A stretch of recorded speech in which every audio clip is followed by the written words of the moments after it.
good. Good evening, everyone. Welcome to our March 21st Town Council meeting. Before we begin, I just want to go through the emergency. In the event of an emergency and we need to exit the building, you have two doors on your left, another door in the front here. We would exit the building and meet across Middle Road at the school administration building and await further instruction.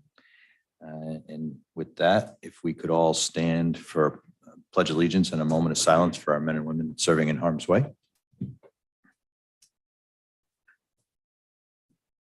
Pledge allegiance to the flag of the United States of America, to the republic which stands one nation under God, indivisible, with liberty and justice for all.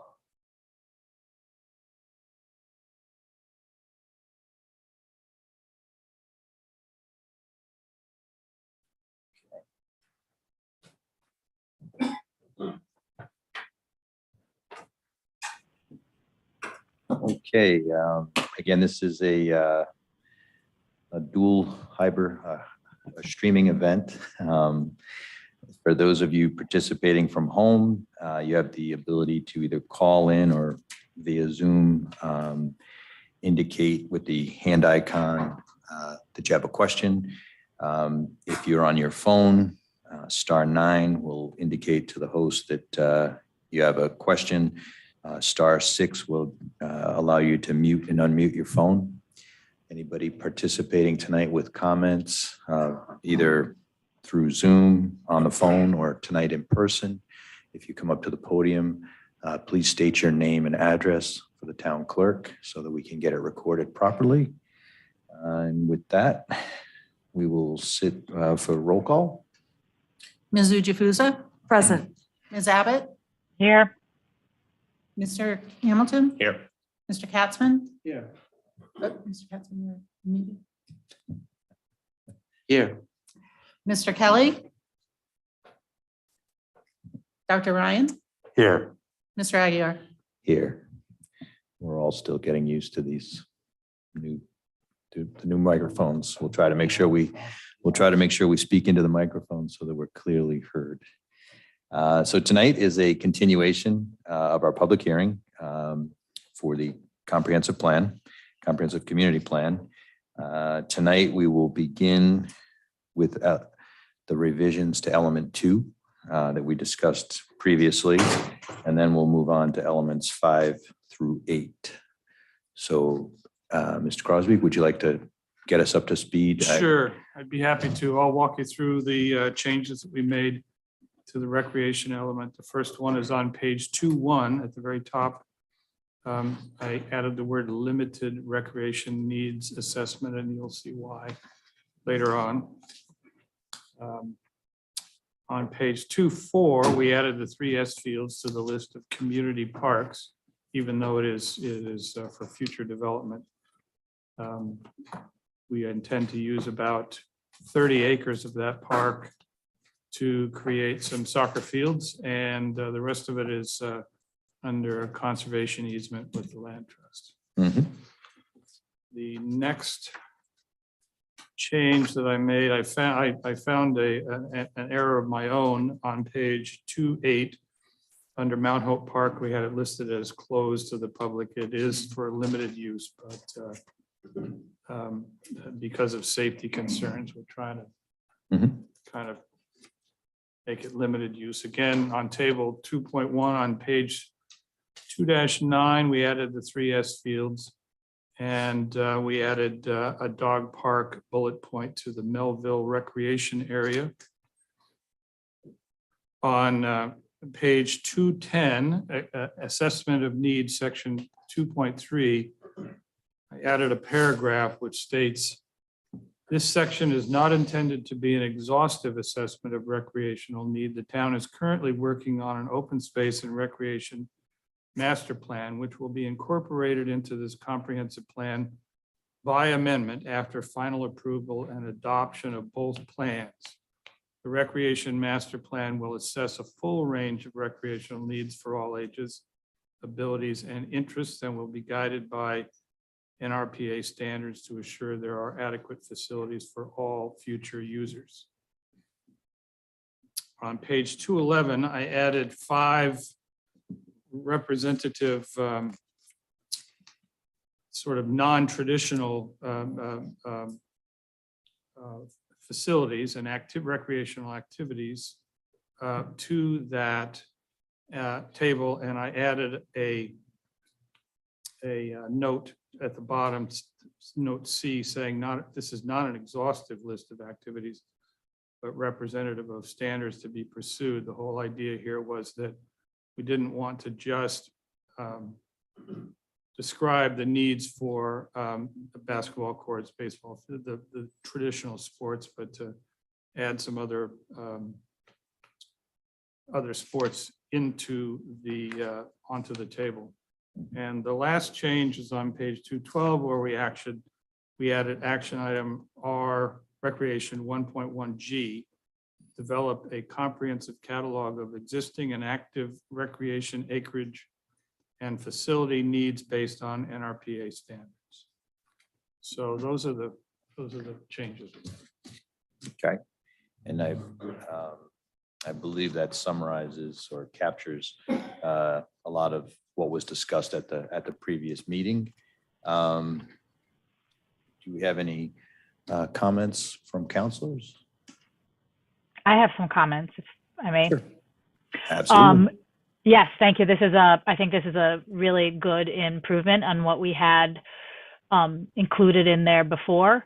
I think some minor comments are, I think exhaustive is a bit dramatic. I like the use of the word comprehensive like you did in the action instead. I think I would probably use that in both those sections, where this section is not intended to be a comprehensive assessment of recreational need. So I would use that in lieu of exhaustive in both locations. And then for action R1.1G, I wonder if that maybe needs to be at the top of the list, because I think that should probably be done in conjunction with the master plan. So I don't know if the order has any importance, but I think just in order of operations of what should be undertaken, that probably needs to be before the master plan, or it'll be a part of the master planning process. And then as a side note, I believe NRPA standards includes a separate category for indoor facilities as well. I don't think we need to add that here, but I think that's something that we certainly want to see incorporated into the Parks and Rec master plan. So that's it for me. Thank you for the changes. Yeah. Thank you, Ms. Abbott. I just have a very minor.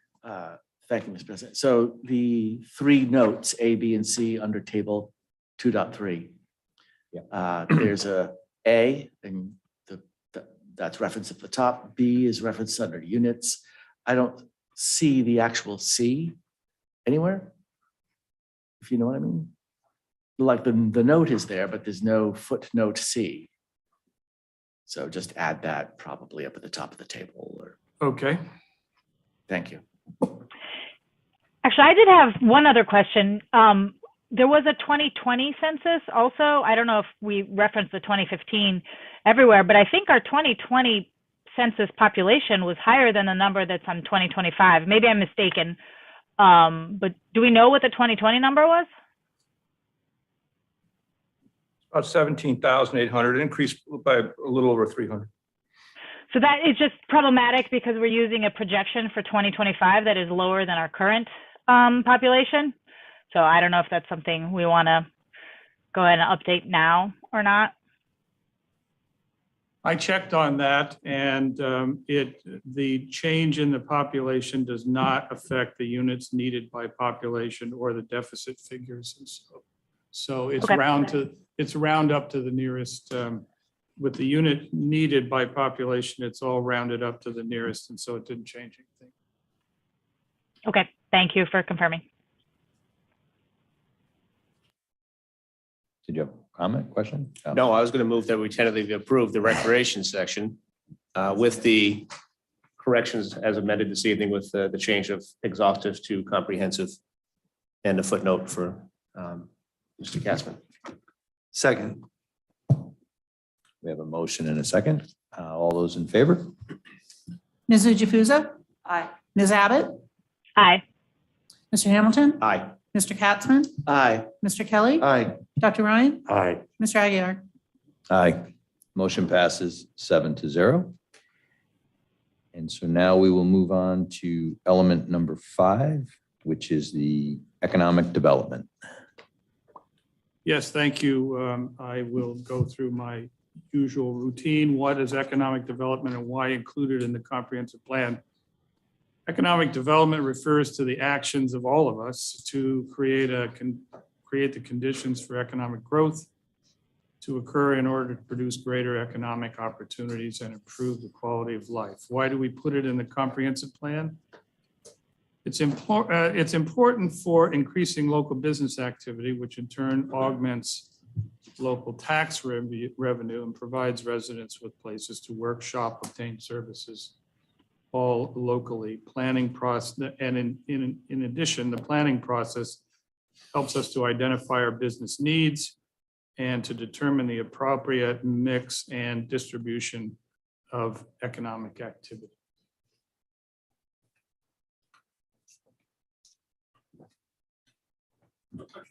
Okay. Thank you, Mr. Crosby. So before us, we have the section 5 along with the the goals and the action items. Are there any comments from counselors?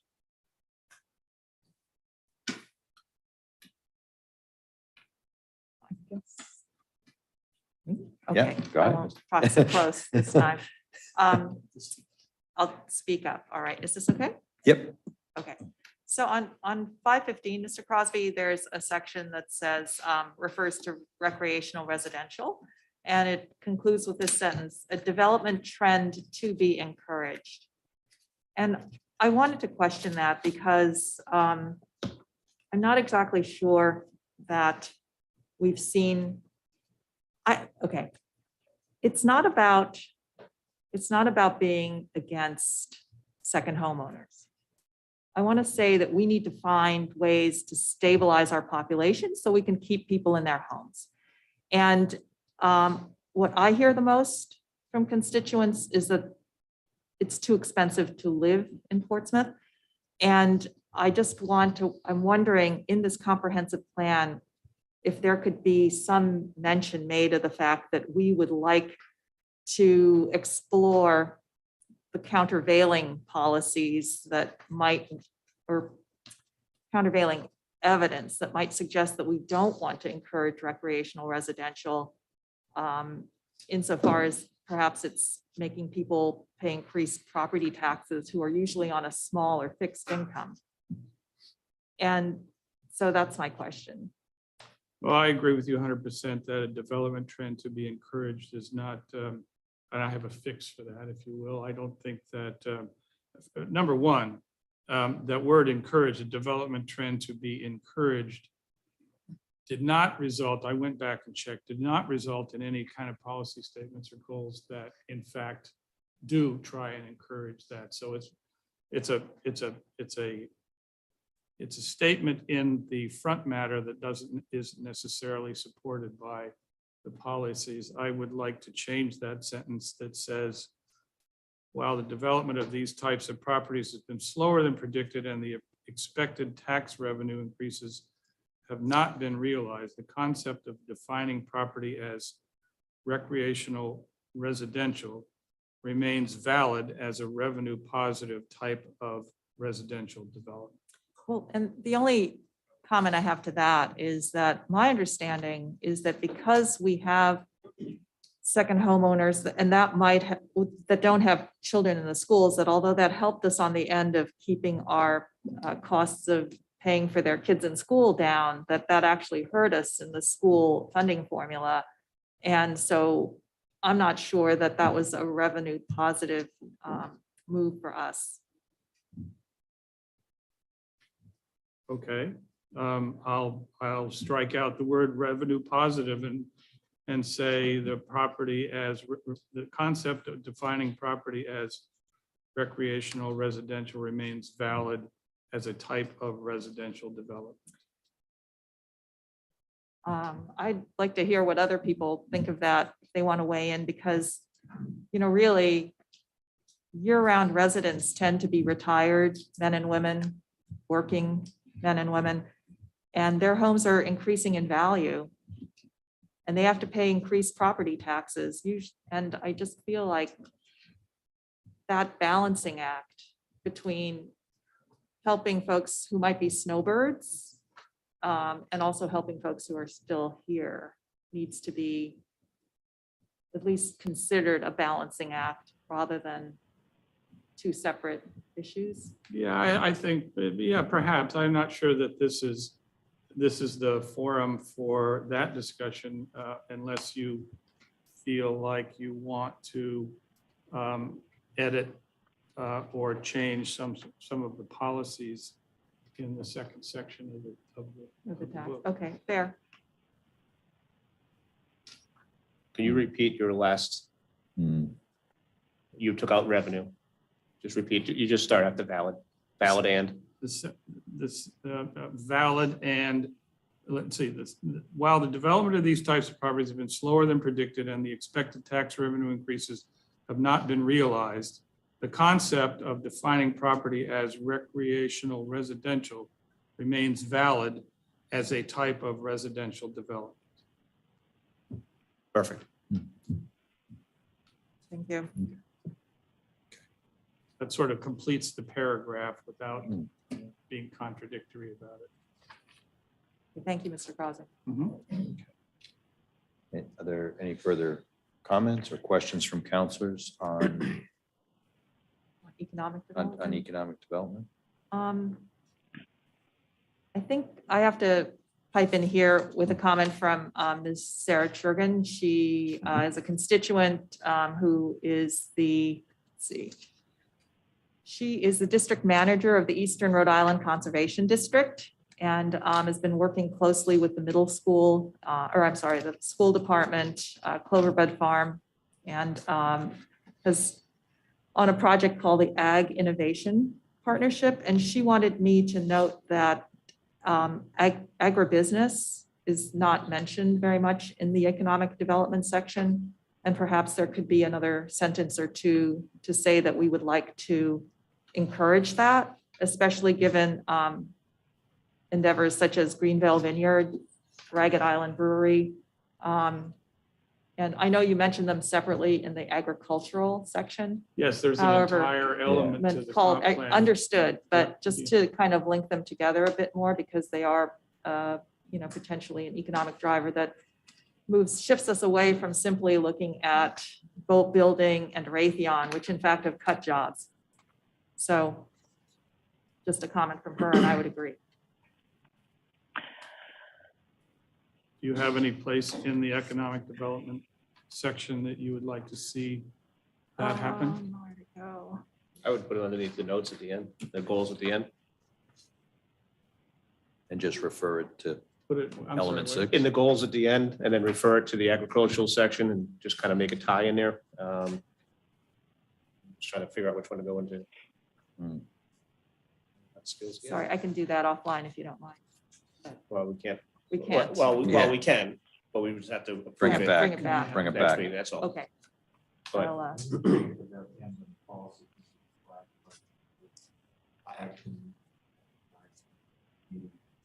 Recognize that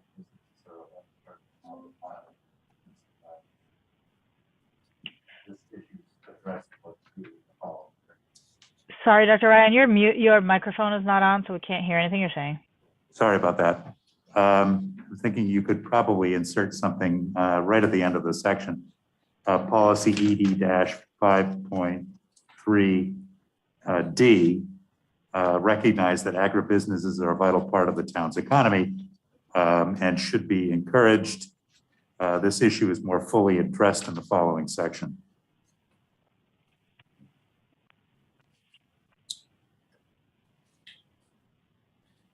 Do you want to put that on 5.3, you said? Okay. Okay. 5.3D, okay. Yeah, so right now it ends with 5.3C. We could add 5.3D. I thought you had said 2, and I was just going to make sure. Well, I'm kind of muffled with the shamrock. Oh, that's so- okay. And say again, if you would, please. Recognize that agribusiness is a vital part of the town's economy and efforts to promote it should be encouraged, period. This issue is more fully addressed in the following section. Okay. I will listen to the tape and make sure I get it down. Thank you. Thank you. I have a general comment on the demographic section. All of the data that is presented in there, I think that the most recent is 2017.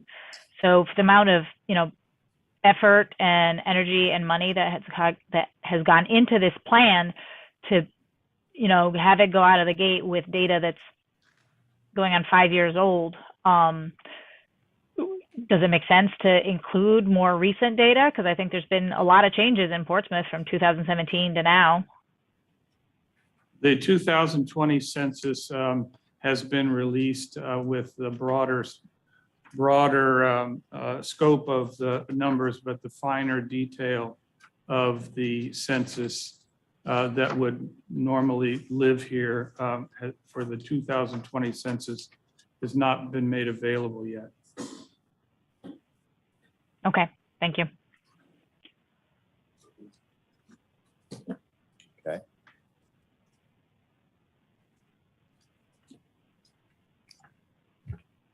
Good evening. Tom Grieb, 110 Thayer Drive. I'd like to speak on action ED 2.3A. Just so you don't have to look it up, it reads, review and amend as necessary provisions in the Portsmouth zoning ordinance regulating home occupations, balancing support for the expansion of business activity and the impacts to the residential neighborhoods. The primary purpose of residential zoning is to give residents and the children being raised in residential areas an environment which is safe from traffic, noise, lights, odors, and other hazards associated with commercial and industrial businesses. People buy homes counting on municipal zoning to keep them safe from these industrial and commercial dangers in order to raise their children in safety and have a protected quality of life. Portsmouth recently seems to be abrogating this municipal duty and has addressed problems only when forced to by its residents. Residential areas in Portsmouth have recently been assaulted by industrial wind turbines, hideous solar arrays, and neighborhoods have also recently been disrupted by short-term rentals. Those are clearly industrial or commercial activities that negatively impact nearby residents and should have no place in a residential zone. Action ED 2.3A could be an even greater assault on the residential quality of life in Portsmouth in favor of commercial and industrial interests. Who thinks any commercial and industrial business expansion within a residential area is right for the majority of Portsmouth residents? Office workers working from home may be the new norm, fine. If a home business can exist without violating the residential zoning regulations, fine. But the minute they cross that red line, they need to be moved to a commercial or industrial zone. A policy designed to balance safety and quality of life of residents with industrial and commercial expansions should have no place in a Portsmouth residential zone. Portsmouth residents pay over 90% of all the taxes supporting the town. ED 2.3A will not alter that fact one iota. The residents deserve to get the town's protection for their zoning guarantees and what they pay for in taxes. Furthermore, when a business develops and is successful in town, it often logically moves to where taxes, labor laws, or other incentives are more advantageous. That is just the competitive marketplace at work, and Rhode Island does not stack up well. The necessary environmental changes can only come from Smith Hill, not our town government. Action ED 2.3A is truly as misguided an economic development policy as I can imagine. I ask you to delete it from the comprehensive plan and signal that the council will at least uphold the existing residential zoning codes, allowing residents to count on the protections they expect and deserve from their town governments. Thank you. Is there any questions? So, Mr. Grieve, your reading of this is that we're going to start building commercial facilities in residential neighborhoods? No, my reading of this is what you're allowing is my neighbor to say, start taking in car repair work from other neighbors or people in town, parking cars in his area, allowing people to start a hairdressing establishment in their home, increasing the traffic in town, that sort of stuff that really defeats the purpose of residential zoning. But that would be a zoning ordinance amendment, but specifically those two items that would be met with severe challenges to that change. That's fine. Let's do that at That's the what right. this- That's what this says, though. I don't think it necessarily says that. It says review and amend as necessary. Yes. Provisions. But it does, it says amend as necessary to do what you want to do. It doesn't No, say, it says, well, it doesn't say as decided by the majority of the town or anything like that. It is clearly a pro-business in a residential neighborhood, just like the Airbnbs are a prime example of that. I mean, I can't tell you how long the council meetings went on those. The solar, again, the same sorts of thing, industrial looking stuff. I mean, and I know you've got stuff going on with wind turbine as well. These are the sorts of assaults, and maybe I'm using a charged word there, but that are happening on the residential areas that I think people need some feeling that we're going to get a respite from, and I don't see it in this action. I'll just say that I don't share your same concern. There are multiple protections. Which will be taken away by or could be taken away by this action. Or it could be taken out and still be taken away by this action if we're looking to encourage other folks to do home businesses, whether that be an accountant. I guess, would you consider that an issue as well? Again, it depends upon if he's got 5 people coming into his house a day for accounting work as opposed to going out from his house. I would say, yeah, that now you're starting to increase the traffic in the area. Who knows what else is going on? How about home-based daycare? Again, if it fits within the residential codes that we have, fine. If not, and we now have we're going to have marijuana laws changed shortly. Yes, we are. What about raising marijuana in houses? It already is happening. I understand that, but And is legal. my point exactly. This is what I'm trying to say is we need to protect the residential area. 90% of the taxes which pay for this town come from the residential owners. We need to protect them as opposed to extend the 10% that is paying taxes. But your main objections and these examples you cited have nothing to do with home occupations. When you're talking about wind turbines and solar activity. No, I didn't. That is correct. I did not say. What I said was the residential zones have been attacked. We're putting industrial wind turbines in them or right next to them. We're putting solar, industrial solar. I mean, this town was sued because we wanted to put a solar farm in a residential area and lost, by the way. That's what I'm saying. We've got to get away from the attack on the residences in favor of industry when the residences are the people paying 90% of running this town. I still don't see where this affects that. And the protections are still built into the zoning ordinance, which is going to have to be amended at some point because of this comprehensive plan change.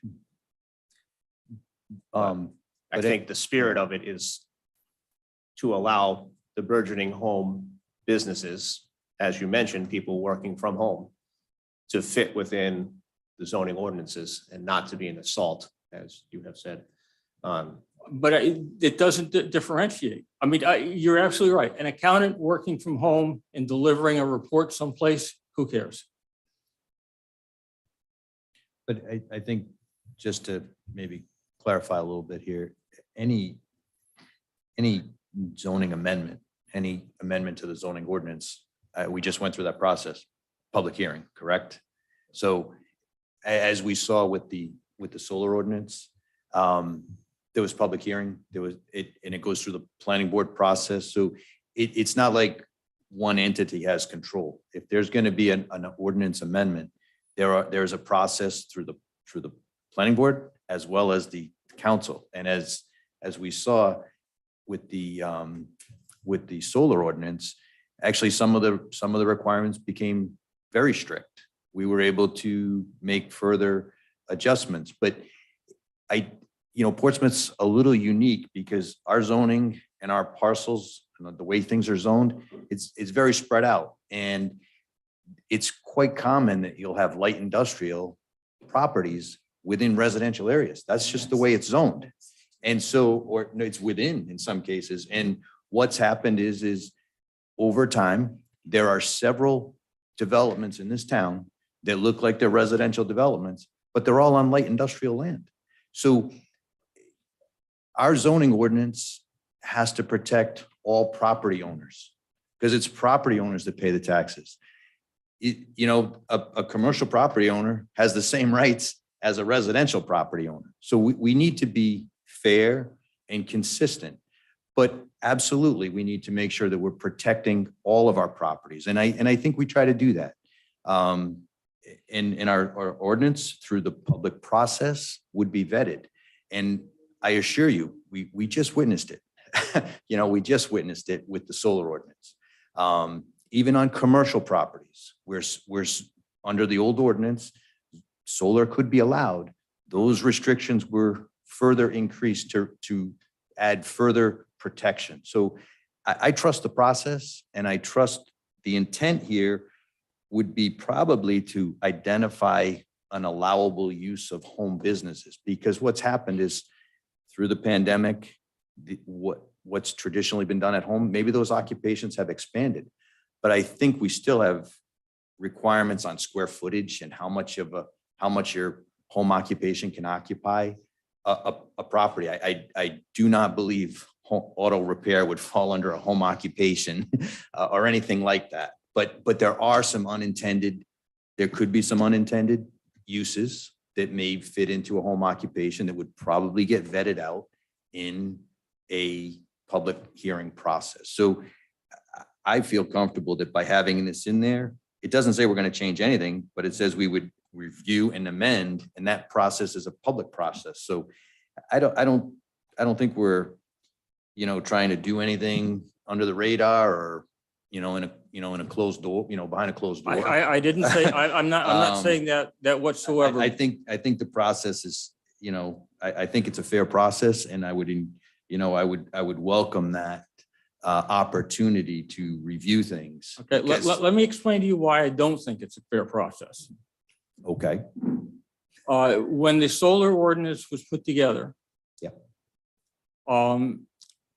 I believe I was the only one that spoke against a portion of that. Mr. Hamilton here was also against a different portion of it. The portion I was against has just been put in.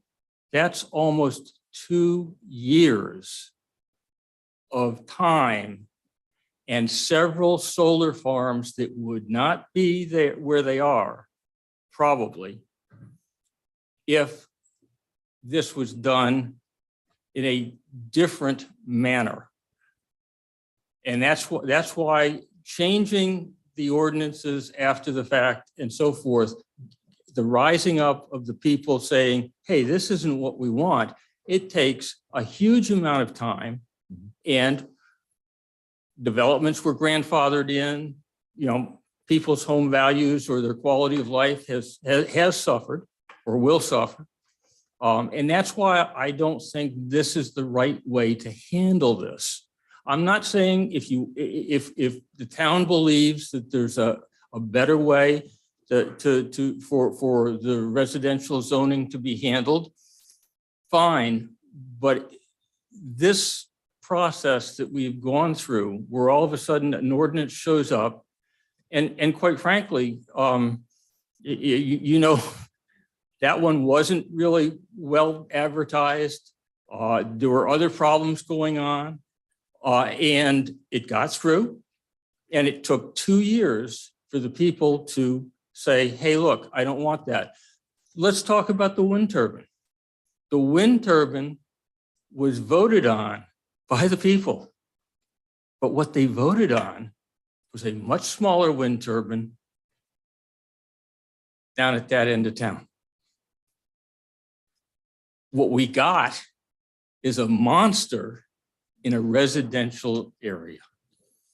That's the sort of thing that I'm very concerned will continue to happen if we adopt this idea that we're going to try to put as much business in town as possible, even if it inconveniences some of the residences. That's not the way I see a town that 90% of the taxes come from the residences should be approaching business development. Just to circle back to the wind turbine, that wind turbine is on town land and was exempt from the zoning ordinance. Are there any other wind turbines that are in any kind of violation of the zoning ordinance? I honestly don't know. I would say there aren't. Okay. And there are a few others in town. The Abbey has one. There's one at Hodges Badge. Those are within the allowable zoning ordinance. And so, that's a case where our zoning ordinance, works.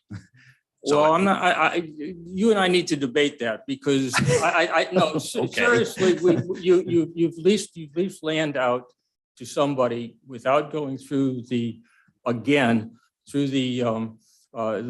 normal process of putting it on the ballot as to whether you can lease it. I disagree, but I think we're going down the wrong road because that's an after the fact issue. When that turbine went up, it was the towns. So that's an after the fact issue. But that was also a smaller turbine. But my point is this just creeps. And what I see here is a continuation of that creep. And now it's into a much larger area of anything. Mr. President, we're talking about something that's in pending litigation. We should Okay. stop. And it's All right. actually not on the agenda tonight. Right. Okay. Thank you, Mr. Chairman. That's fine. My point is that what is on the agenda tonight is a continuation of that process, which I understand now we're in litigation on. I didn't know that. I think that's something different that. You just said We're before, discussing. you knew that we were in litigation. What? Okay. All right. I believe, never mind. But I just want to get back on track. I want to get back on track. My point is made.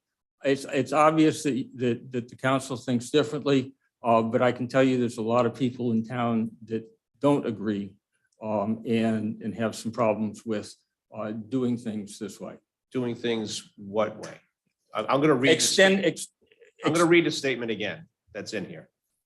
And we can dissect it word for word, but it says to review and amend as necessary provisions in the zoning orders regulating home occupations, balances of the support for expansion of business activity and the potential impacts of residential neighborhoods.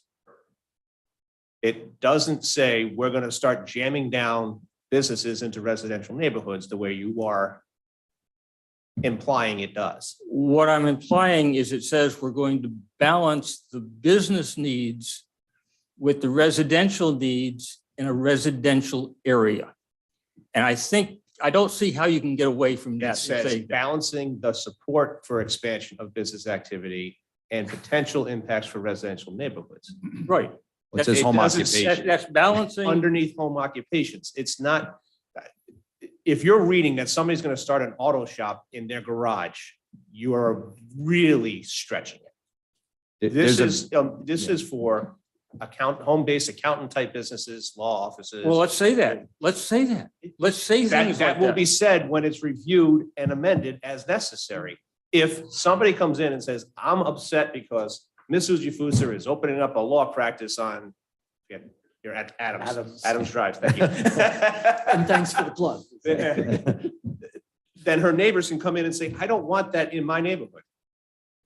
But this doesn't open up the doors to start putting in auto shops in the backyard. Okay, all right, then law shops. I don't, if people we're trying to get away from the traffic, the sort of things that go on in a commercial area. The Airbnb may have been a better example. Sure. Airbnb might be a better example, but It's those sorts of things that I'm trying to say, we need to protect the residences more than we need to protect the businesses in town in a residential area. I'm not saying, you're talking, or I guess Mr. Aguirre was talking about, houses in an industrial area. It happens, I understand.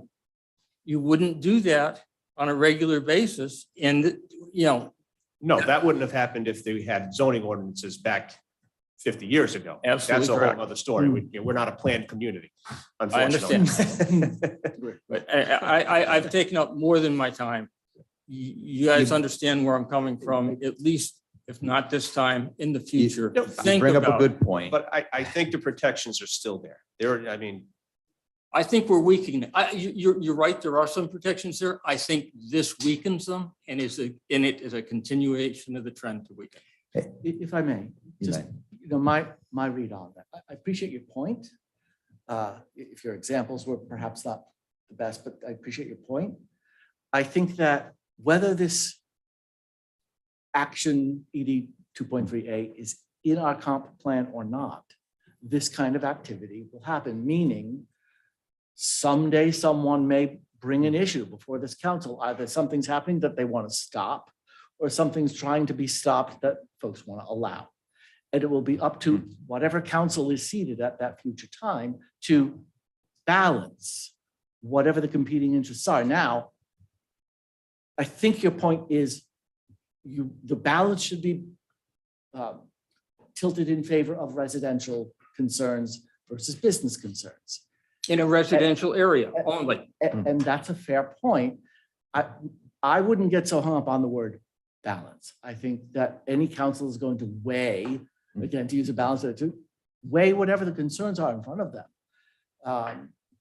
And make, hopefully, we all hope for ourselves, an appropriate decision.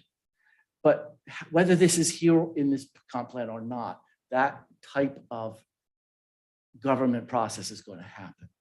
And so I wouldn't get hung up on, I do appreciate the point. And I also appreciate that this is a lifelong process. It takes 2 years. The next issue is there's always a next issue.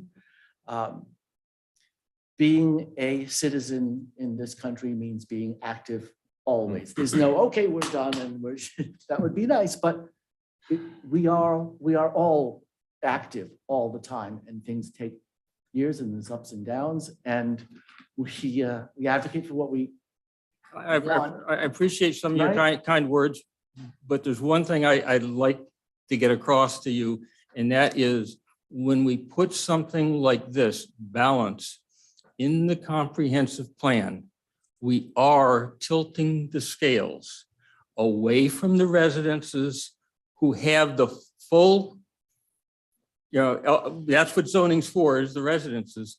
towards businesses. Whether it's an accountant, whether it's a lawyer, or whatever comes up next, an electric vehicle. A Target big box store, for example. No, I don't see that. I don't see that coming in a resident. So that was adjacent to a residential area and there was Again, that's an not what, emergency that is, zoning issue. that is and we not had what to I'm talking balance- about. No, That is There was a not. similar issue in that the council had to weigh the concerns of the people versus the residents versus business interests. What if we add one single word to the sentence?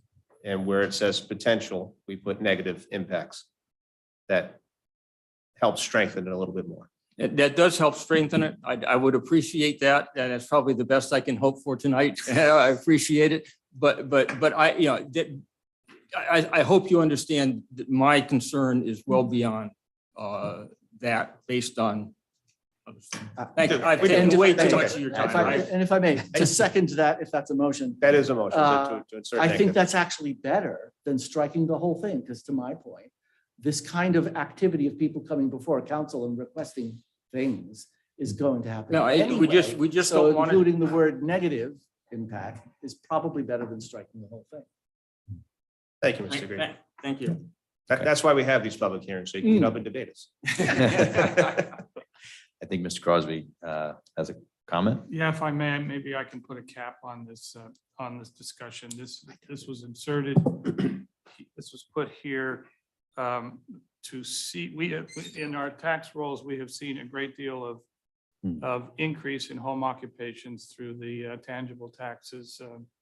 And this was put here to see if we need to, the words in the language in the zoning ordinance right now is 38 years old. And so this was put here just to see if we need to tip the scales one way or another with amended zoning ordinance language to regulate this uptick in business. That's all. And I would agree with it probably needs to be refreshed and reviewed. But our goal is obviously to protect our quality of life in Portsmouth. And this situation goes on now, whether to Mr. Katzman's point, if someone's doing something in their house that, a home occupation currently, and it's causing a problem, trust me, the calls are going in to the building official to have it investigated. I mean, these things have gone on for a number of years. Right now, there's very strict criteria for home occupation. But as Mr. Crosby said, it's 38 years old. And I think it used to be defined as a square footage in a room and you couldn't take up. Well, with today's technology, if you have an iPad or a laptop, you can be sitting out on your patio doing your work. You don't have to be inside your house. So I think the intent is that a home occupation shouldn't dominate.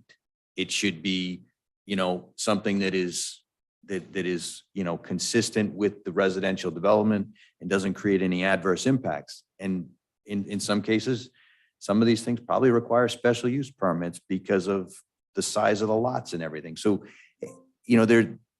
we can always evolve and visit things. And this is probably one that given our rural character, quality of life, increased home work, that we need to visit and define what is allowable and what's not allowable. Because right now I'm sure there might be things going on at homes that aren't causing any problems, but are outside the box of what's a home occupation. So you're just trying to, maybe that's what we're saying by balance. I agree with that. And I want to resoundingly agree with Mr. Crosby, which is why I did not take out 2.3.b, which is exactly what he said we're trying to do. And I agree with him.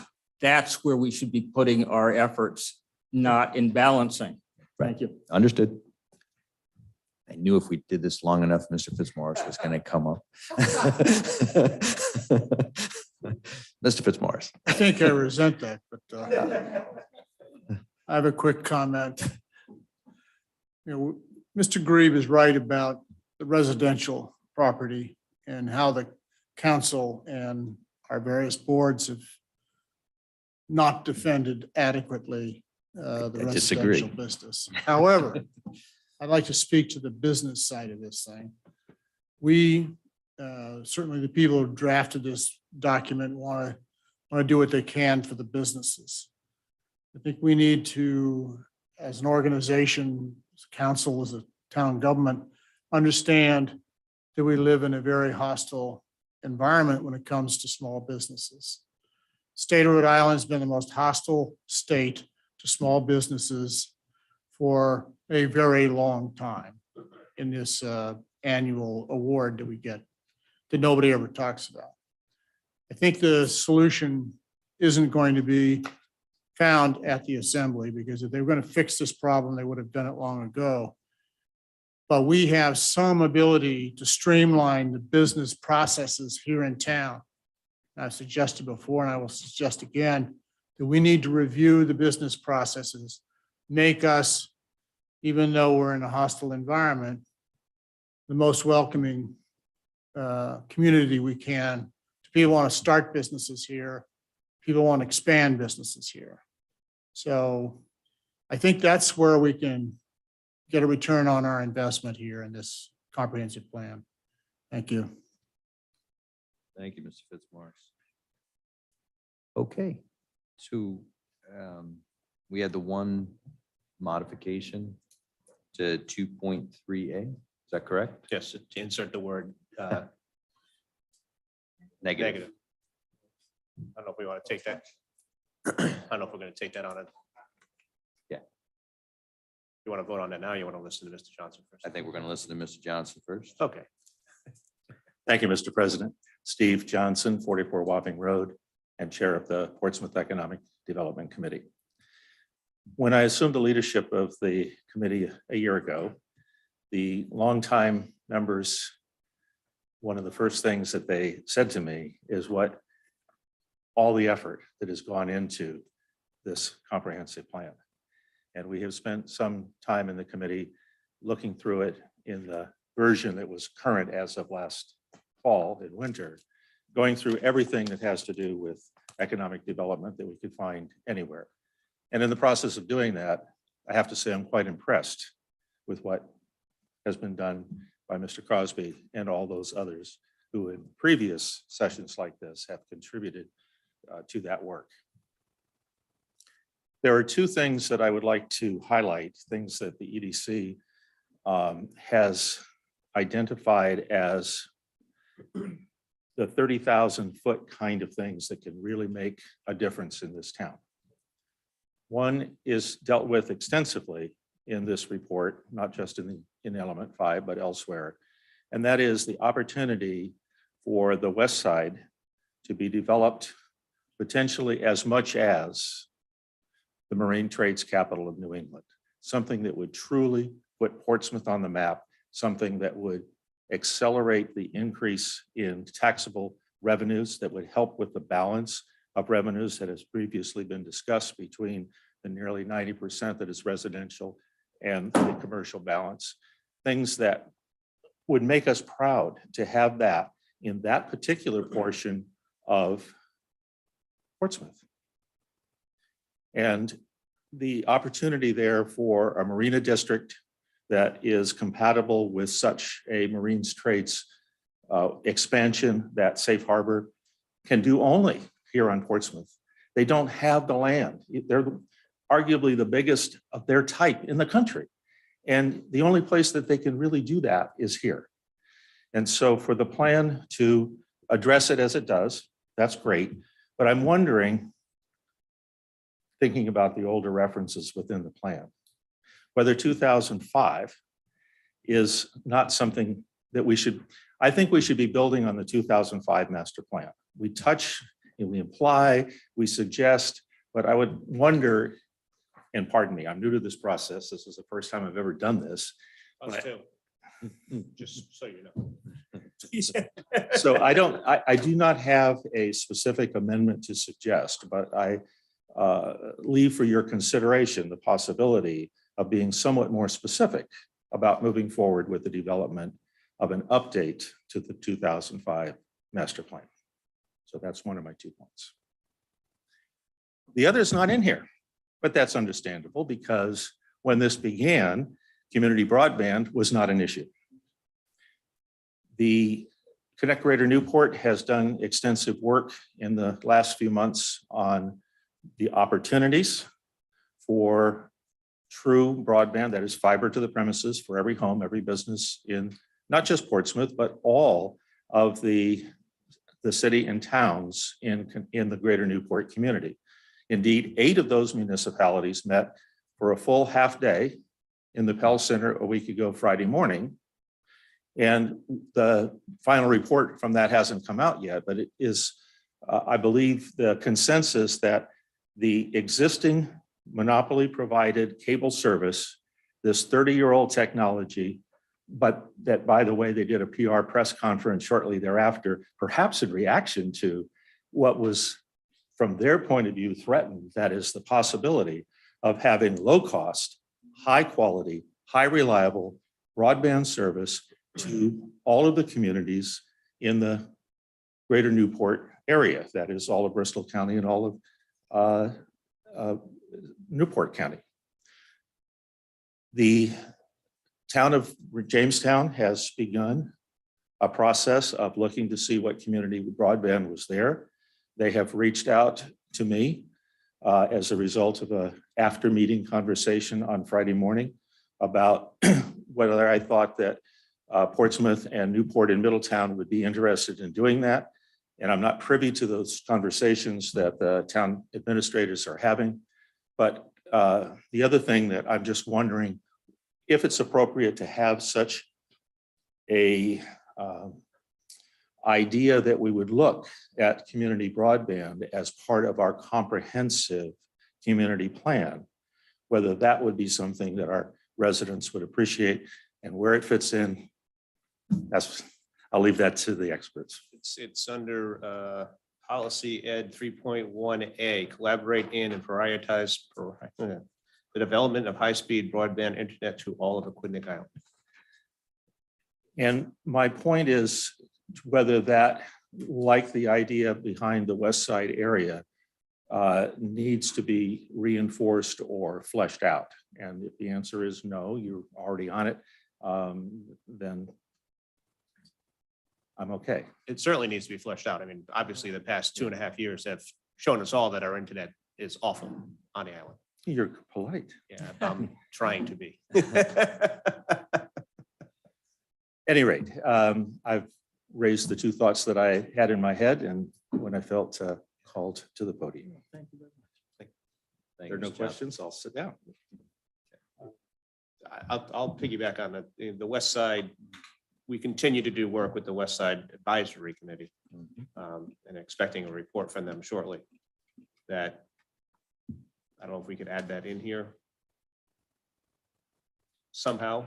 I mean, it's obviously it's our biggest potential in Portsmouth in terms of growth. But unfortunately, the rate at which the government is moving, we might be rewriting this again, but before they even get to the point of getting rid of the land, unfortunately. But I think the West Side is covered relatively well in here. Agreed. But certainly on all of our minds.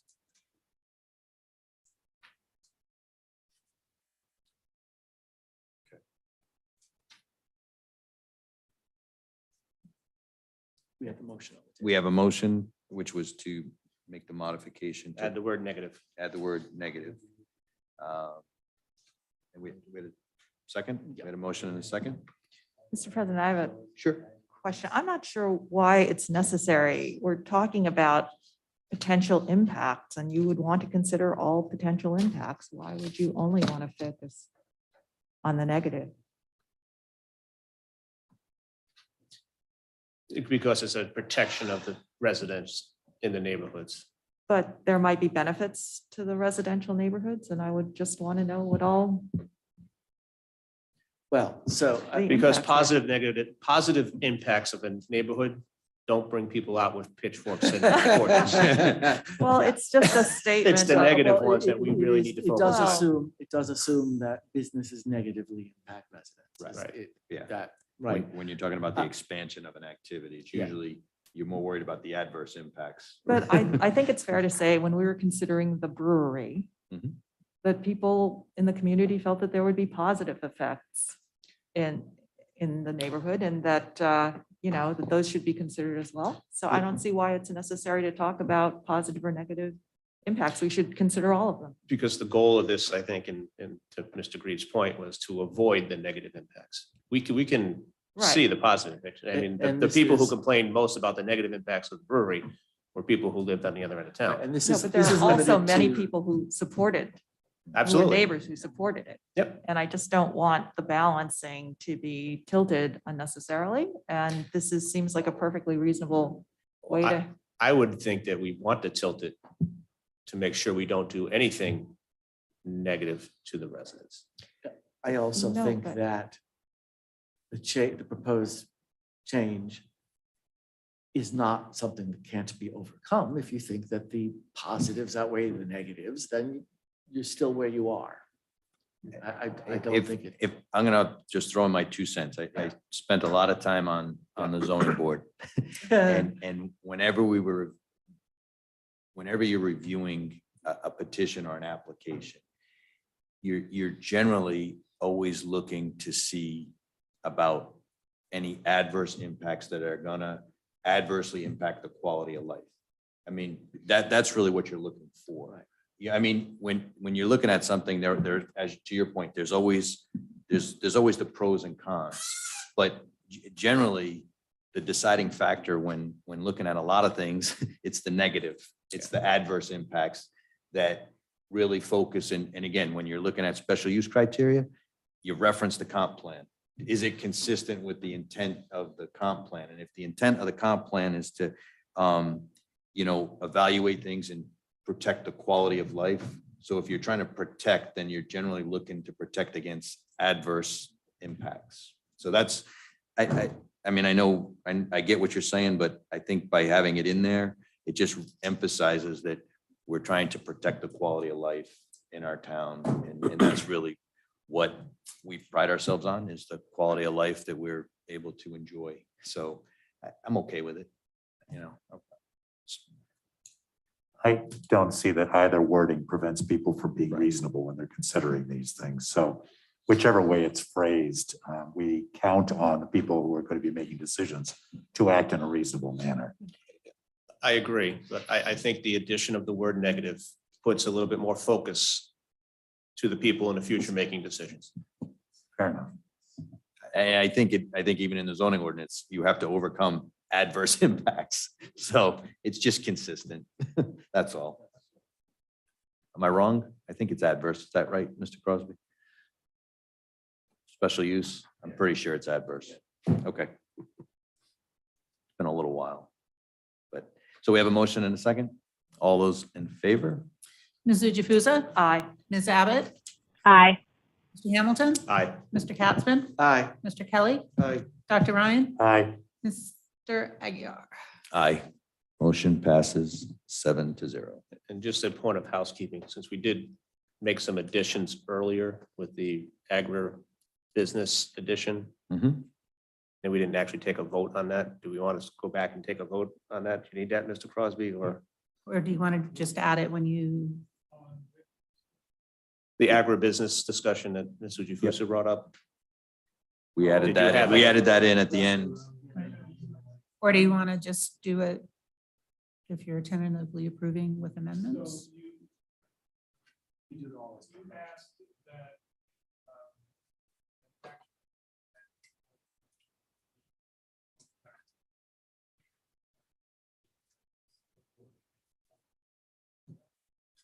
So do we want to make that a motion to add the wording that Dr. Ryan utilized for action item 5.1.3D?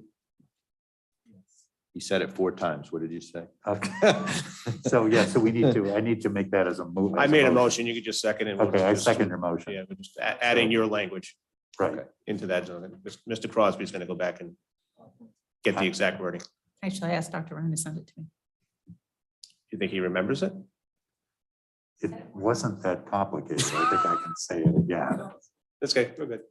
We're going to check the tape, just so you know.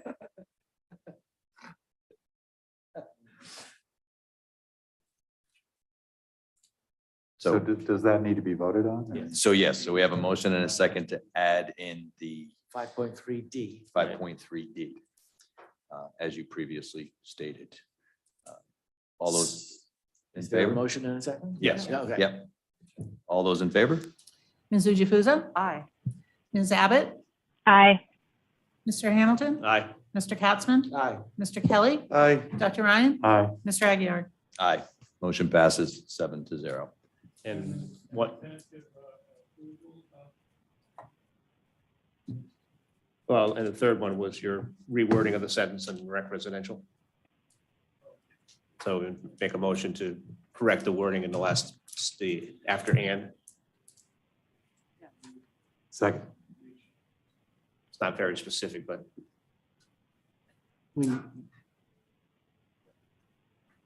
Okay, Is the so, motion so we, second? so we had a motion to, to change the res residential as a.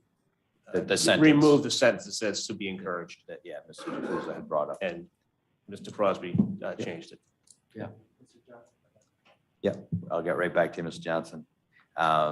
So we have a motion and a second on that. All those in favor? Ms. Jukusa? Aye. Ms. Abbott? It's okay. Aye. Mr. Hamilton? Aye. Mr. Katzman? Aye. Mr. Kelly? Aye. Dr. Ryan? Aye. Mr. Aguirre? Aye. Motion passes 7-0. Mr. Johnson? Thank you, Mr. President, for allowing me seconds. Yep. Now that I'm beginning to get a hang of this, and a feel for the wordsmithing, in ED 3.1A, that Mr. Hamilton referenced, collaborate in and prioritize the development of high-speed broadband internet to all of Aquidneck Island. What to me is missing from that is that we are looking at community-owned broadband as opposed to a monopoly commercial interest that is going to be in there. Now, I appreciate that it would be premature to talk about the ultimate solution about what the ownership is, but the idea that there would be competition for this rather than we are simply extending the current monopoly situation that exists in almost all parts of the country, but that is especially a problem here at in Rhode Island. So I'm not sure what that wording would be. I have spent some time on one possible approach, but I'm not sure the more I look into it, that's absolutely the best way of doing it. I don't know. I'm in a learning mode, but the idea of continuing with what we have, which this sentence would support. I would not want the current monopoly provider to say, we're going to do this for you and expect that that was going to be an improvement. I don't read that just lost my page here, sorry. 3.1A Mhm. as being tied to either our current vendor or not. I don't, it's collaborate in and prioritize. Collaborate with whom? It doesn't say. It could be with our, well, if you read back from the body of this section, our sister communities on the island, we would be collaborating with whoever stakeholders we choose to be able to flesh this out with. I don't think you're going to find a lot of love for the current cable provider. They can't have some sort of epiphany. But maybe I'm reading this differently than you, but I don't see it as tied to the current corporate provider. My thought as I looked around and saw good visual expressions from the overwhelming majority of the counselors that the existing situation needs to be changed. I think the thrust of my comment is there would it be desirable to have additional wording in this sentence that makes it the town's policy to move in the direction of open competition? Once we have fiber, that fiber would be open to all qualified internet service providers that can compete on price, that can compete on service, that can compete on reliability for our citizens' business. Competition, compete, not a single provider is, and maybe it's too much for the plan. Well, I think the problem is, excuse me, Mr. President, Yeah, I think no, the problem good. is that we can advocate that as much as we want to. And I think, I'll agree with Mr. Katzman, that that's in there and it leaves us broad enough to do that. But we're somewhat at the mercy of that small entity called the PUC that doesn't work well with us. So, but I think we need to leave it as broad as possible and not put in words like community-based providers and things like that that narrow your focus down. Fair enough. My only suggestion then would have been, if it was just wording, would be to collaborate and prioritize the development. It could be of public or private high speed, because public or private does allow for open competition. Private is the ones that we're currently having. I'm sorry, public is the ones that we currently are dealing with. Well, I guess maybe it's not, maybe it is private with Cox. It's and- private, but Yeah. regulated publicly. Yeah, That's so, right. I mean, you just think of public because it's out there for everybody. It's not public. Right, but I think if you do that, public and private, high speed, it does at least gives you opportunities to pursue it how you wish to pursue it, from the comp plan standpoint. I find that responsive to my point, to recognize in writing Yeah. that public is a possible answer along with private to be explored. Thank you. So that the phrase public It- and private would come after the word of. Yeah. So collaborate in and prioritize the development of public Public. and private Yeah, high-speed Public, internet. public or private, public or private public and or. and/or. We'll go with Or or. is I'm the Yeah, wordsmithing or here. is and or. Well, that's why I went into engineering. I went to numbers. I went to law school because they told me there'd be no math, so. All right, so, lied. so do we have a motion then on that? Sure. A motion to add the words private, after development of public or private high-speed broadband internet to all of British Islands. Second. All those in favor? Mizuji, Well, Public and or public and or private? Public Public and or- or, that way you have no. both. Public or private, because or is and or. Oh, geez. You missed that part of our conversation up here. That's right. Or it doesn't necessarily mean it's exclusive. Oh, gosh. It's going above my pay grade. Ms. Jukusa? Aye. Ms. Abbott? Aye. Mr. Hamilton? Aye. Mr. Katzman? Aye. Mr. Kelly? Aye. Dr. Ryan? Aye. Mr. Aguirre? Aye. Motion passes 7-0. Okay, Motion to tentatively approve the economic development section of the comprehensive plan as amended this evening. Second. all those in favor? Ms. Jukusa? Aye. Ms. Abbott? Aye. Mr. Hamilton? Aye. Mr. Katzman? Aye. Mr. Kelly? Aye. Dr. Ryan? Aye. Mr. Aguirre? Aye. Motion passes 7-0. Okay. That was the first one done. Moving on to element number 6. Agriculture. Yeah, there's these. Yes, thank you, Mr. President. Agriculture, what is agriculture and why included in the comprehensive plan? I think we can probably all agree that agricultural operations are diverse and varied, from plant and livestock farming to food production to horticulture, even aquaculture and beekeeping.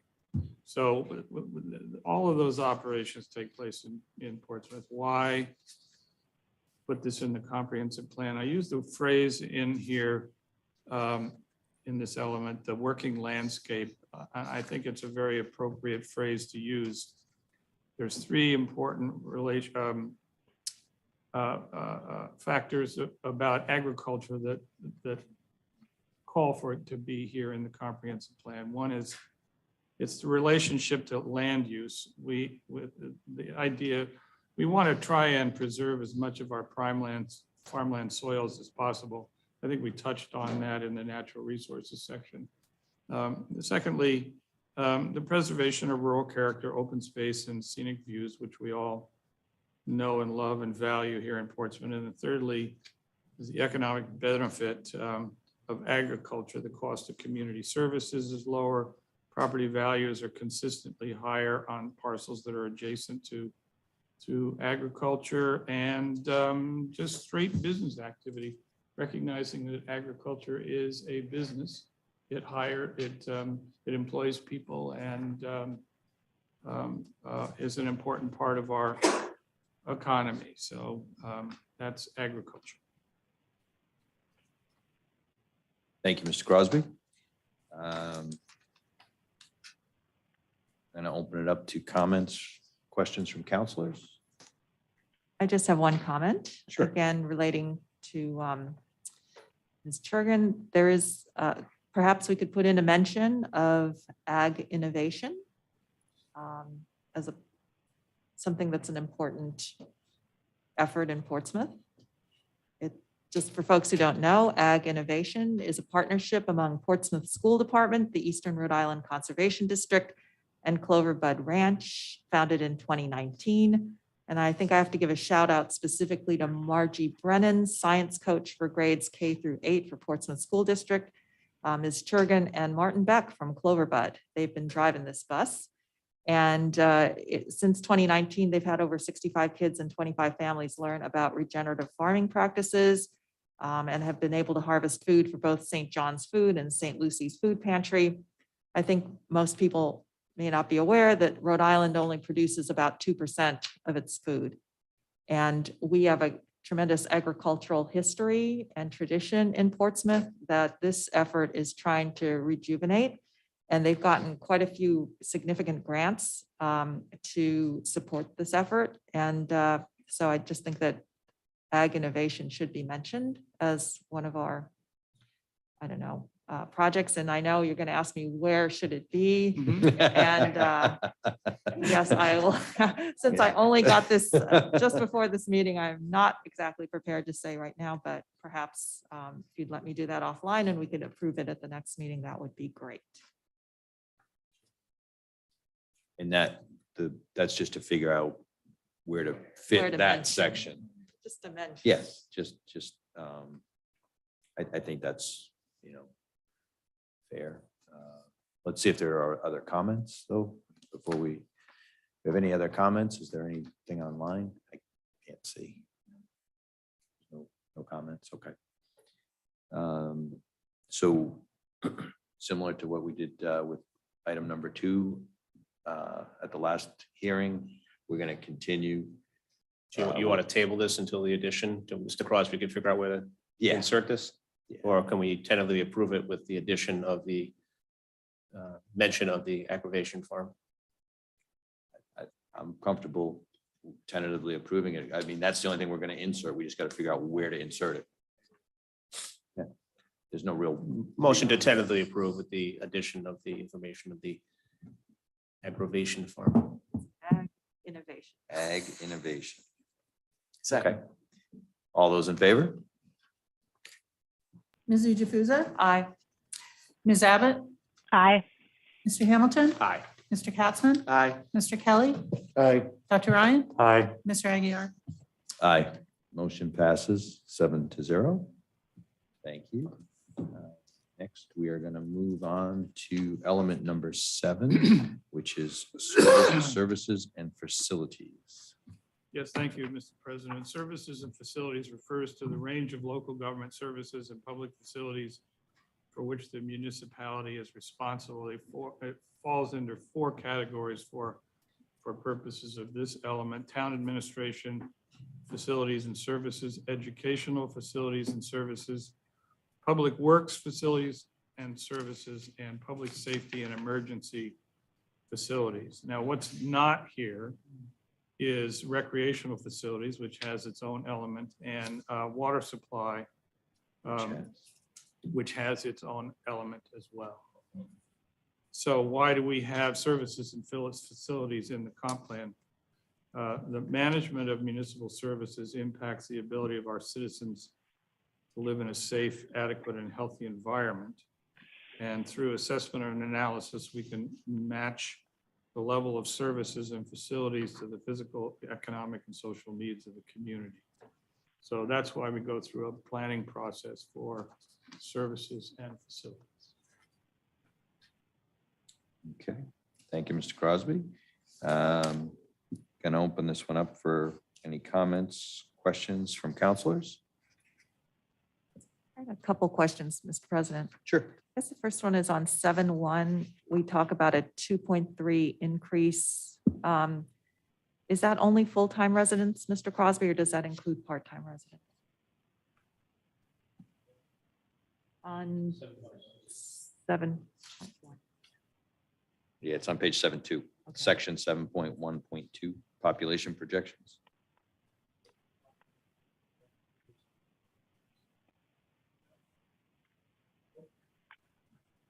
Sorry, Portsmouth's population is projected to increase by a modest 2.3% over approximately the next 20 years. What was your question? I was wondering, is that just full-time residents or is that part-time residents included? I don't have an answer to that question. This comes from statewide census projections. I could go back and look at their technical paper and perhaps give you an answer.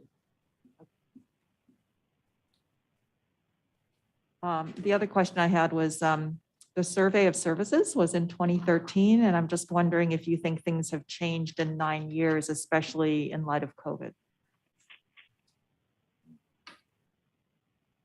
The survey, opinion survey of Portsmouth services and facilities. Yes. Well, we haven't put out another survey. Understood. I'm I just suppose- wondering if you think that things have changed. Well, I'm certain that things have changed because of COVID. Everything's changed because of COVID. So perhaps another survey is in order, but this is the one that we relied on for the basis of planning for this element.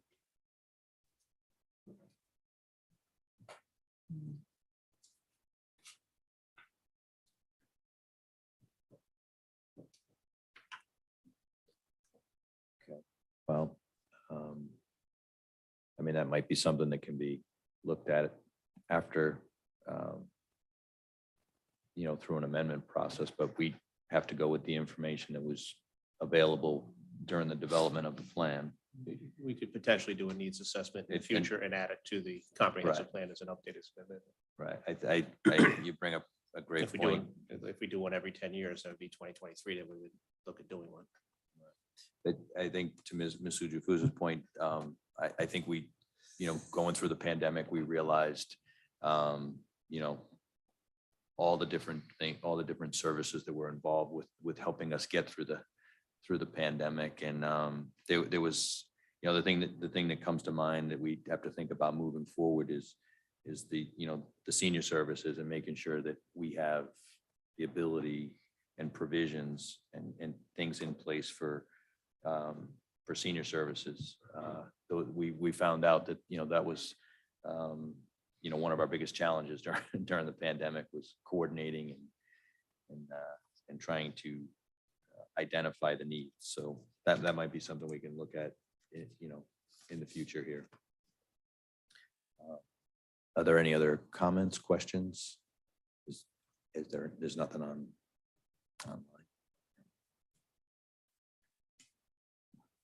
Okay. Motion to tentatively approve the service, what is it? Facility. services and facilities section of the comprehensive plan. Second. All those in favor? Ms. Jukusa? Aye. Ms. Abbott? Aye. Mr. Hamilton? Aye. Mr. Katzman? Aye. Mr. Kelly? Aye. Dr. Ryan? Aye. Mr. Aguirre? Aye. Motion passes 7-0. Okay. Next, we are going to move on to element number 8, which is energy. Mr. Crosby.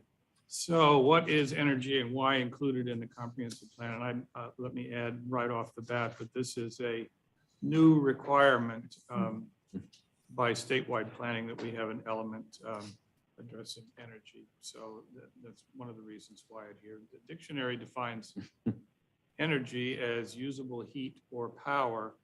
Planning for energy means making collective decisions about not only municipal energy usage, but enabling the use of renewable resources in public and private energy production. So in a sense, we're looking at regulating renewable resources or using renewable resources in town to generate energy, but also looking at energy conservation and efficiency in town services, town government.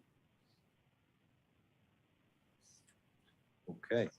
I'll open this up for questions or comments from counselors. I guess, Mr. President, I'm just wondering, and yes, once again, I would need to look to see exactly where to do this, but it seemed like a couple things were missing, references to maybe solar charging stations in town, as well as possibly looking into town energy efficiency vehicles. Those are things that were brought up in the SNAP talks. And it feels like something that other towns are pursuing. Middletown has those chargers in their town parking lot. And we've talked about them, and it feels like we could be getting them from the state. I know that they sometimes hint they might help us with that, so. That would be underneath the goals then. You just add a couple goals. Okay, 1.2, yeah. You can make action item E1D, E1, 2D, explore. Yeah. Explore locations and additions for solar. charging stations and energy efficient vehicles for our municipality. So that'd be two different goals though. Two different goals, So- sorry. So E and F. Are they solar charging stations or just the charging? They're stations? charging- Just charging stations. Yeah, I think they're Sorry, electric, electric charging Yeah, stations, 'cause sorry. The solar charging stations are Are a bigger different. footprint. Although the ones that go on top of, like, in the parking lot that make a roof, pretty neat.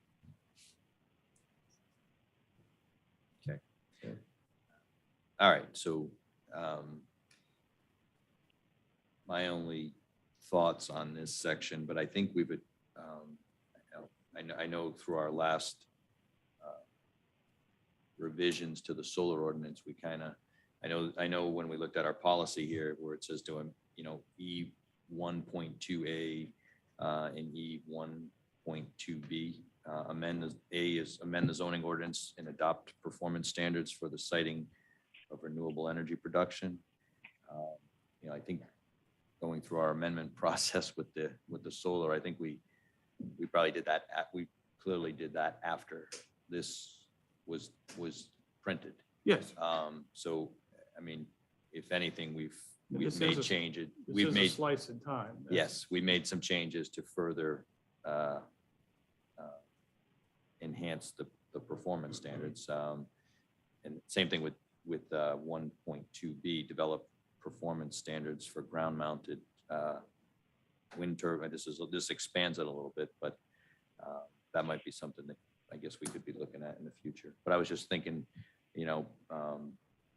coming off the last zoning ordinance discussions. We did make some changes and did adopt some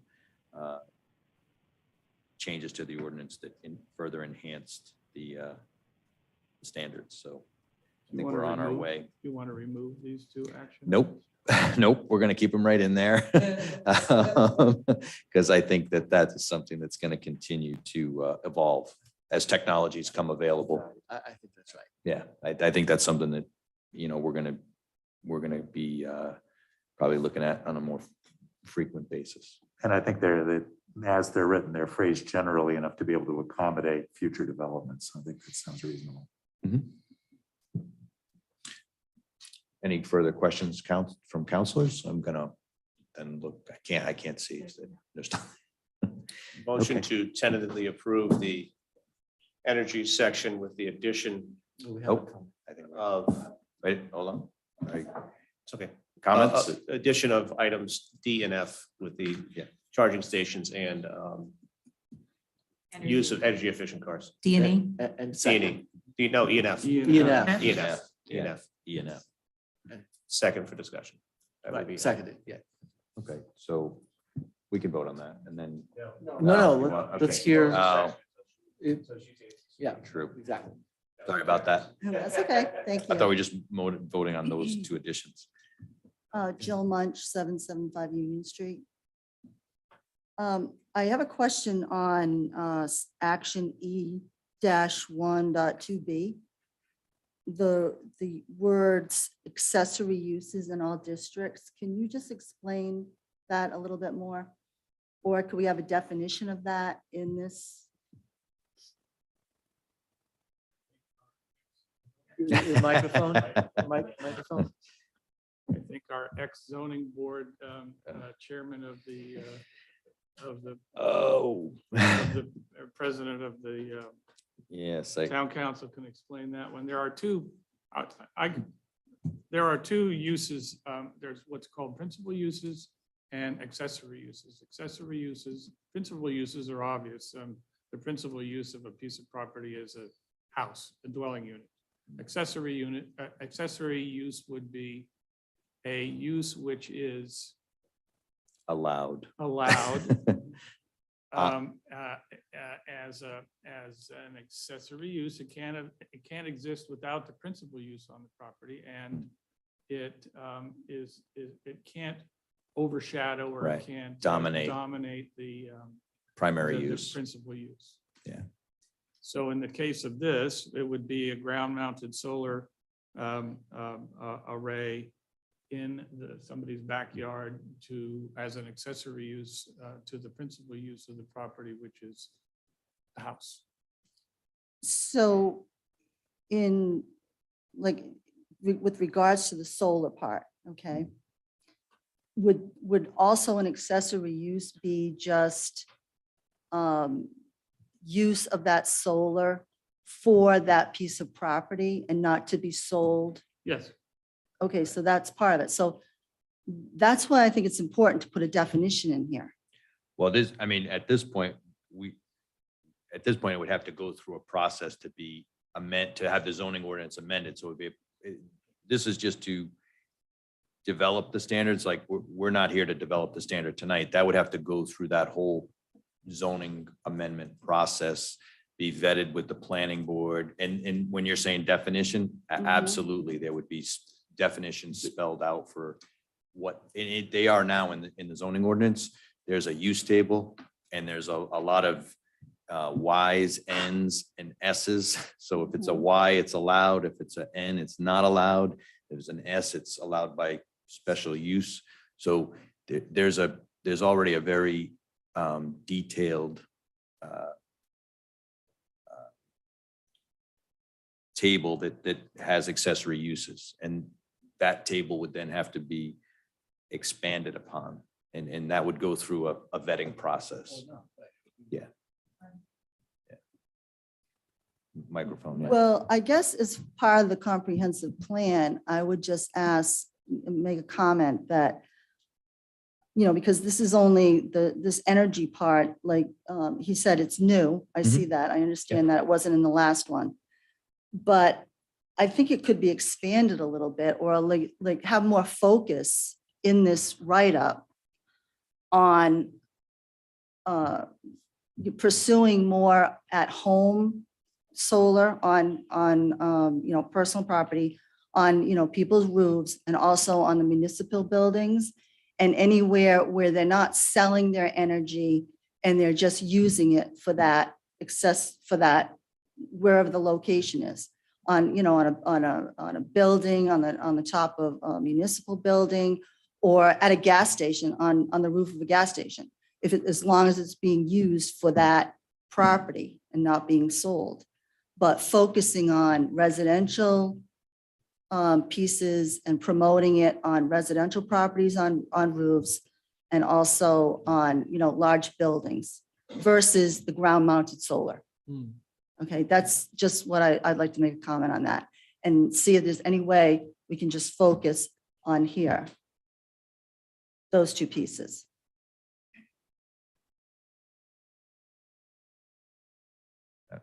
I'm confused. No, I think I think what you're asking for is covered in Current. goal number 1, which is E12A, is to amend the zoning ordinance to adopt performance standards for siting renewable energy production. So that's what you're asking for, is to try and protect folks from Yes, neighborhood. Yes. Specifically in your case, the one by the gas station. mhm, What number 2 is looking at is making sure that we have the same performance standards that were discussed in the ordinance that was already done to help protect the residents as well. When you're looking at accessory uses, I know you've mentioned a couple of times where it's just for the use of somebody's house and they're not Mhm. selling it. Most people are selling the excess that's on their house. Right. So we Goes back can't to put the- that in there because otherwise people would have to have very small arrays on their roofs.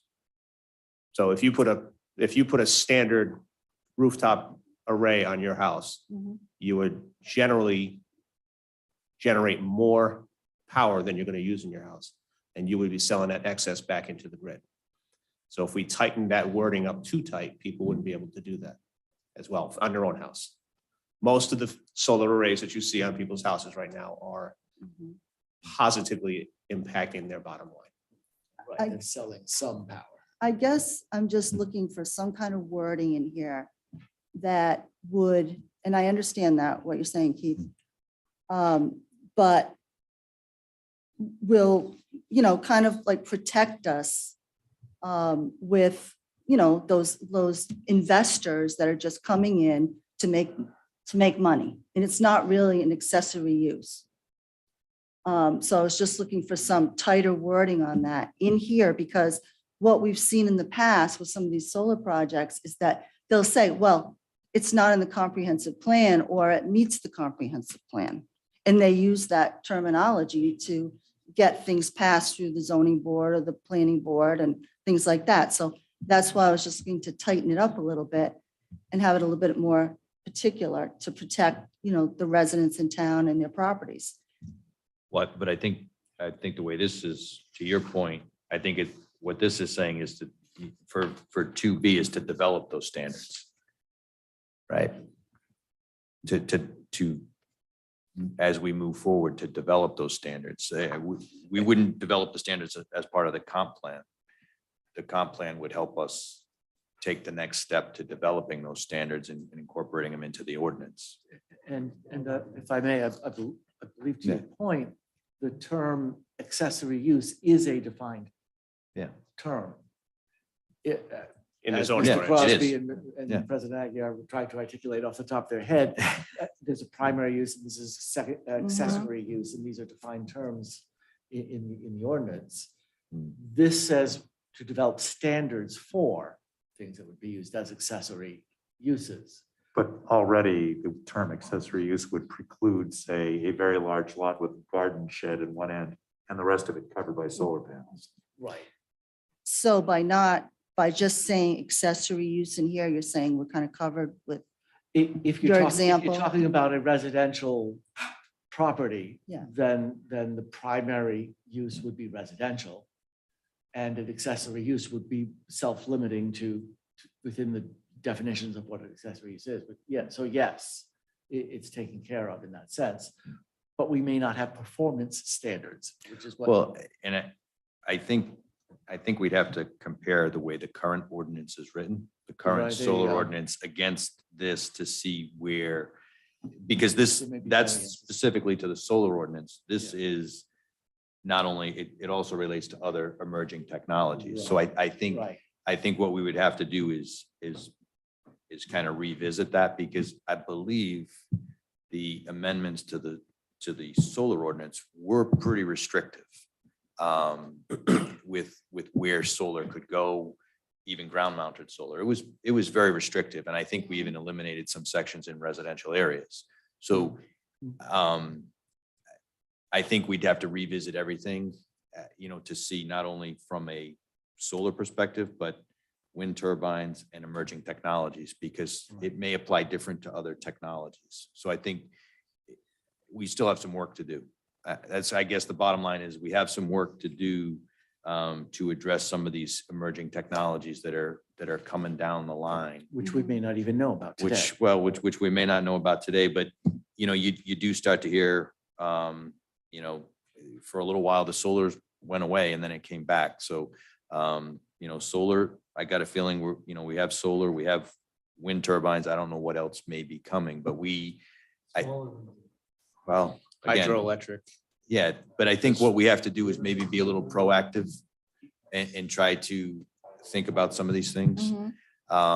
And some of the best ways to do that are probably to have that public hearing, or a workshop to put some of these ideas out there. But an ordinance isn't gonna, any amendments or changes to a zoning ordinance, as we were discussing earlier, it's gonna come before a public hearing process, planning board process. So it's not like this won't happen overnight. This will be a year-long process to go through defining things and such. So I think it's something that we probably have to, again, stay in front of, working through the planning department, and trying to figure out what we need to do to be prepared for some of these emerging technologies. You bring up a very valid point about how do we need to, we definitely need, we talked about it earlier, protect our quality of life, but also be respectful of all property owners. I know residential property owners and commercial property owners. Commercial property owners, they have a right to do what's allowable on commercial property. And so we need to find, that's where we need to be able to define the standards for where things can go. And it's a process. Okay. Thank you. Thank you. Thank you. We have a motion and a second. We have a motion and a second. I'm just seeing if there was any more comments or concerns, questions. What's that? No, nothing. Okay. All those in favor? Ms. Jukusa? Aye. Ms. Abbott? Aye. Mr. Hamilton? Aye. Mr. Katzman? Aye. Mr. Kelly? Aye. Dr. Ryan? Aye. Mr. Aguirre? Aye. Motion passes 7-0. Motion to continue this public hearing where we'll visit sections 9 through 12 and any other remaining business on April 4th. Second. All those in favor? Ms. Jukusa? Aye. Ms. Abbott? Aye.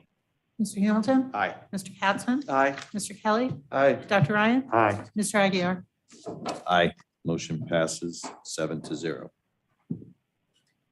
See you on Monday night. All right. Again. Stay safe.